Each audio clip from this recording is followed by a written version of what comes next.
just finished with year 12. Saw horses, I forgot a step, we've got to fix that leg up on for this student. This is still their practice one. Frantically trying to get them into work placement because they missed them due to COVID.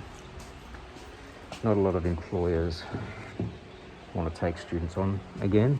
But I had the region contact me and say, got an employer who needs somebody the rest of this week and then next week, and I was trying to organise the students. It was a hectic and rushed period. I do have two students going out next week. They wanted somebody for this week, but then they emailed me and said, no, we've got somebody for next week, for this week. Need somebody for 2 weeks' time. There's one student already there from a different school, and then they need another one. And my students don't want to do that. They want to go out with their mates. The projects are coming along. Hopefully we'll get them finished.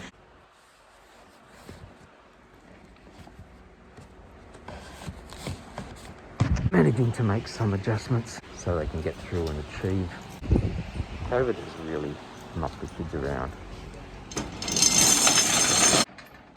mean, it's knocked everybody around, but it's just made it really hard for the kids to get through. It's really hard to keep them motivated. And some don't want to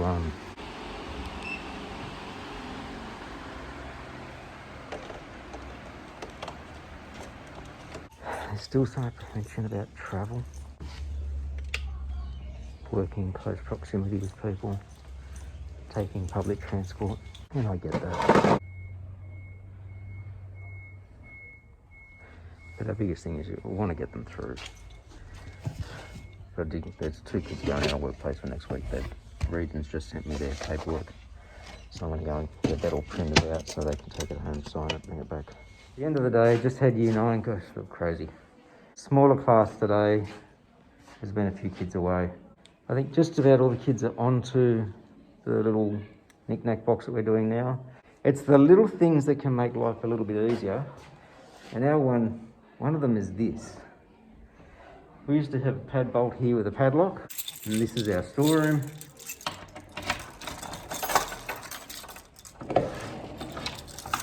Now we've got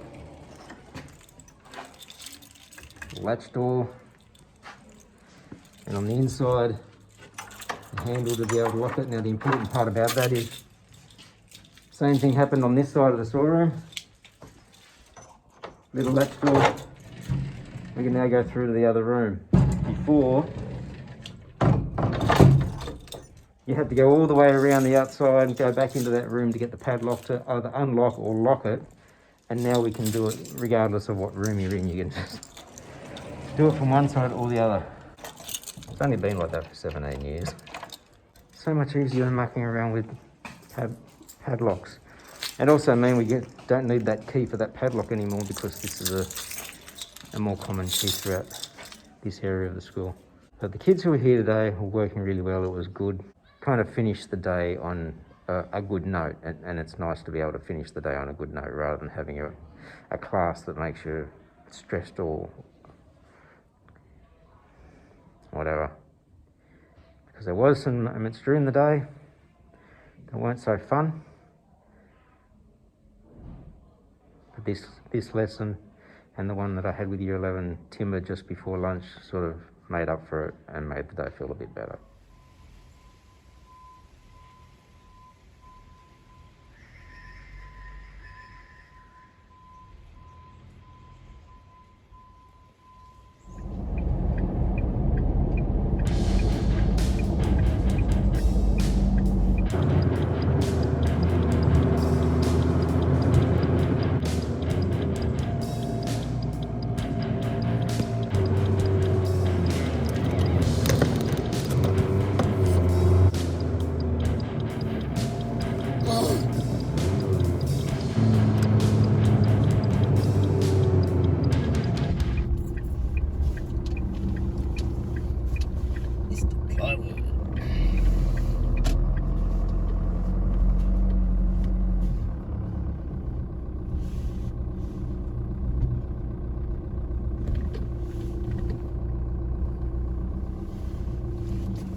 This is one of those things that it's quite a common thing amongst industrial arts teachers, that they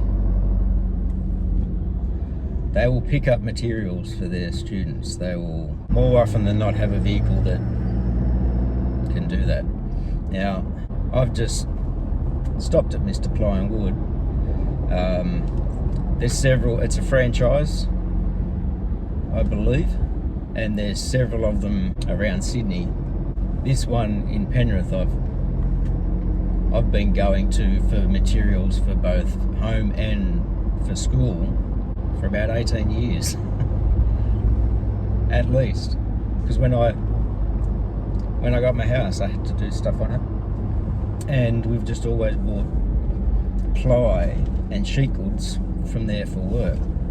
And the manager there, Chris, developed a really good, working relationship with him, and like even then he said, is this for work or home? Because he knows I buy stuff for home as well. This is the plywood for my construction classes, so they can make the toolbox that's in cluster 3. The sheets are 8x4 or 2400 by 1200. The bed of the ute is only 5 foot or 1500, so they are hanging out the back. So they stick out about 3 feet, so under a metre out the back. And because they're doing this. But this is one time when I do miss Max the van, because when I had him, they would just bring the forklift out with the pallet of the material, and we just slide it off the pallet and straight into the back of the truck. Straight into the back of the van. And I didn't have to worry about weather. Now, weather's beautiful today, so it's all good. I'll get to work. I don't have class first up. I'm missing muster because muster's actually on right now. May miss roll call. But I don't have classes this morning, so my job will be unload them off the truck into the construction space, and I'll just cut them up using the track saw. So it's easier to do that than to try and manhandle it onto the table saw, because I'm doing it, all the plywood needs to be in 190mm wide strips, a bit under 8 inches, so I'll be able to get 6 long strips out of each sheet.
Year 11, working on the toolboxes using the ply and that I cut yesterday. There was more of the class here today, so I had to go through the safety again on the drop saw, the drop and slide. for those students. And once they're all in here and working, it is a really crowded space. I did have a couple of students who ended up going out there. See the table that I'm trying to put a top on? I want that to be an outdoor workbench. When you've got a day like this, it's beautiful to be working outside as well. So there was a couple that went out there to mark out to avoid the crowd in here. And a drop and slide, you can see, is on a little cart, so we can wheel that around and get it plugged in. And the reason we need that is because the plywood's 190 wide and the DeWalt will only do a 140 wide. So it's showing them a different tool, something they're going to use on site. Trying to get a little bit more organisation into the class because it's such a large group. Basically said they start the lesson, they come in, boots and vest ready for prac, but I want to get through the theory. And the theory involves quite a few PowerPoint presentations and some workbooks. The workbooks are really large, so I just want to give them to them digitally because they don't need to do all the activities, they just need to know the information. And so I ended up bringing my laptop in because the one that I had in here won't connect to the Wi-Fi. And if it won't connect to the Wi-Fi, it won't let you log in at all. So a standalone one, you can log in and just use it for the PowerPoint. Had it up there, we went through some of the topic, stop, let's do prac. And I said, well, if we do that and have a bit of topic at the start of every lesson, we will get through the unit a lot easier than just having dedicated theory lessons. They seemed okay with that, so we'll see how that goes. That's my last class for the day. I've got some administration to do for my finance and stuff, so I'm going to go back to the staff room and get that done.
So I didn't get very far until the rain started really worrying me. You'll notice I've now got plastic wrapped around the two handrails. Bit of tape. The blue tape I've got is pretty crap and it's not wanting to stick that well. In fact, I've got to go and stick that one better. But I've covered the I had a plastic bag which I just tore up. It was a really big, hard, tough plastic. Wrapped it around the whole thing as much as I could without having to untie the whole top. And we'll continue going because it looks like I'm going to have rain all the way home.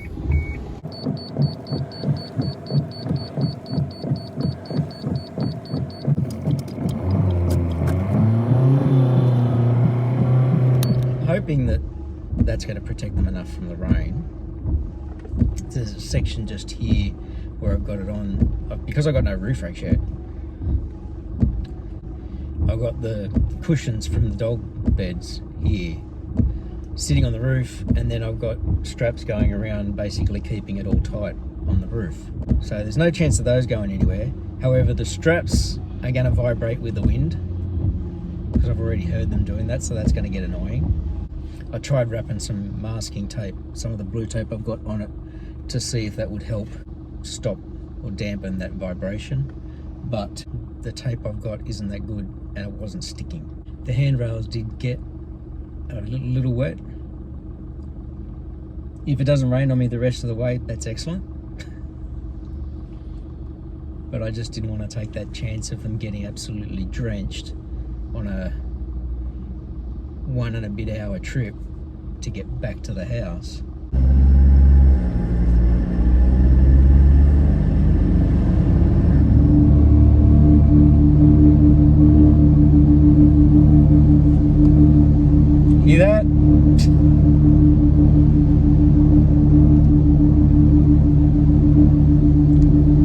That's the straps vibrating at 60 k's.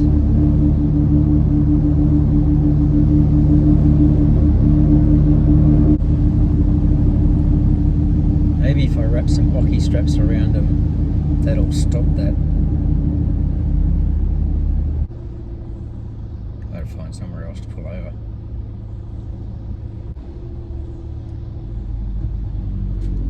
And now I'm going to be sitting in Friday afternoon peak hour traffic from the city to the west, which is horrible.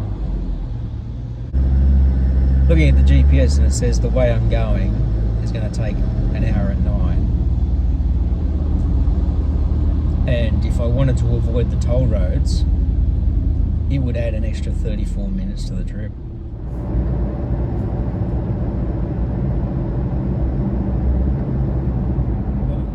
No more vibrations. I just got up there and got a hockey strap and wrapped it around it to sort of hold those 3 straps that were loose and able to vibrate tight on both spots.